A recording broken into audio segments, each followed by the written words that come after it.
The morning felt heavier than any storm Marcus had ever stood beneath. The kind of morning where the silence presses against your chest and every breath feels like a confession waiting to happen. He woke with the taste of regret already on his tongue, memories of the night before flashing in broken pieces like a film burned at the edges. It had all seemed harmless then, wrapped in laughter, exhaustion, and trust, until one sentence the next morning shattered that illusion and forced him to confront the line he never meant to cross. The weight of that realization changed him before the day had even begun.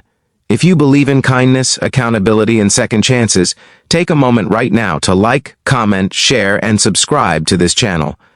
Your support helps stories like this reach hearts that need them. Marcus lived in a small coastal town in Oregon, the kind of place where everyone pretended they didn't notice your struggles, even though they knew exactly when your lights stayed off too long. He worked long shifts as a maintenance supervisor at a public hospital, a job that left him physically drained and emotionally numb, but it paid the bills and kept him grounded after the loss of his wife 3 years earlier. Grief had hollowed him out slowly, leaving behind a man who smiled at coworkers and helped neighbors fix broken fences, but went home to an empty house that echoed with what used to be. His closest friend in that town was Rachel, a nurse at the same hospital, someone who understood exhaustion, loss, and the quiet ways people fall apart. Rachel had moved to the United States from another state years ago, chasing independence and a sense of purpose. She carried her faith gently, not loudly, letting it show through patience and compassion rather than words.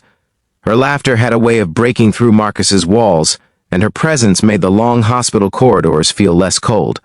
Over time, their friendship deepened into something undefined, balanced. Carefully, between shared dinners, late-night phone calls, and unspoken feelings neither of them dared to name. Both were afraid that acknowledging it would risk the one safe connection they had. The night everything changed began with a hospital fundraiser that ran late into the evening.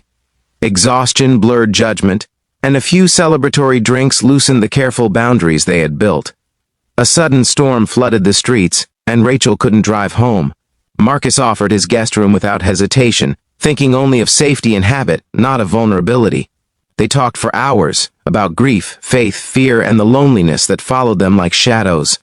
Somewhere between shared tears and heavy silence, sleep took them both without clarity. Morning arrived with pale light and confusion.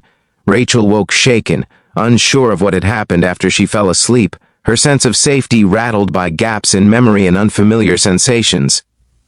Marcus realized too late that in his half-asleep state, he had crossed a boundary, not with malice but with careless assumption.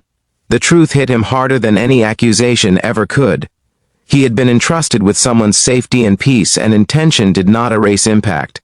Guilt consumed him in waves. He didn't try to explain it away or hide behind confusion. He saw clearly how trust can be broken not only by cruelty, but by failure to remain fully aware and respectful. Marcus felt his faith resurface in that moment, not as comfort, but as conviction. Accountability demanded action, not excuses. He chose honesty, even knowing it could cost him the one connection he treasured. The days that followed were some of the hardest of his life. At work, the hospital halls felt narrower, every sound amplified by shame. At home, the walls pressed in, filled with memories of how easily life could fracture. He sought counsel from a church mentor named Thomas, a quiet man who believed repentance meant change, not words. Marcus began therapy, not to defend himself, but to understand how grief, loneliness, and exhaustion had dulled his awareness. He learned that healing meant confronting the parts of himself he had ignored for years. Rachel took space, the kind of distance that feels like a wound but is necessary for air to reach it. She leaned on her own support system, including a co-worker named Hannah and her pastor, finding strength in prayer and reflection. She wrestled with confusion and pain, but also with the knowledge that Marcus had not dismissed her feelings or tried to minimize them. His immediate ownership of harm mattered, even as trust lay broken. Time passed slowly. Seasons changed, rain giving way to spring, and something within Marcus began to shift. He volunteered at a local shelter, choosing service over isolation, learning to sit with discomfort rather than flee from it. He wrote letters he never sent, pouring remorse and understanding onto paper, not for forgiveness, but for growth. He learned that love without respect is not love at all, and that faith demands vigilance of the heart. Months later, Rachel reached out, not with resolution, but with willingness to speak. They met in a quiet park overlooking the water, maintaining physical and emotional boundaries with intention. The conversation was heavy, filled with honesty, tears, and long pauses. There was no erasing what happened, but there was acknowledgement of effort, change, and sincerity. Healing, they realized, did not require forgetting, only truth. Their relationship did not return to what it once was, but it transformed into something more mature, shaped by clarity and respect. They chose separate paths romantically, understanding that some connections teach lessons rather than last forever. Yet, forgiveness began to grow, not as a gift freely given, but as a process earned through consistency.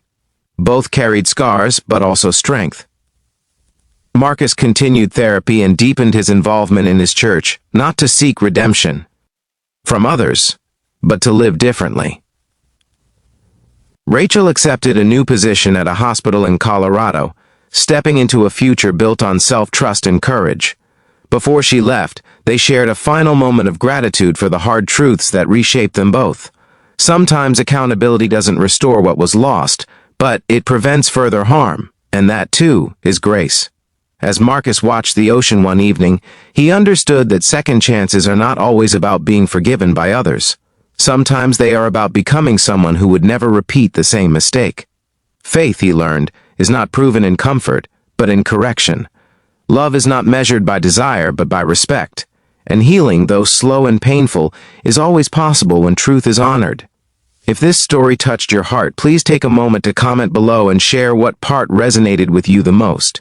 Your words may help someone else feel less alone. And if this journey moved you, inspired reflection, or stirred emotion within you, please like, share, and subscribe. Your engagement keeps stories of accountability, faith, and healing alive for others who need them.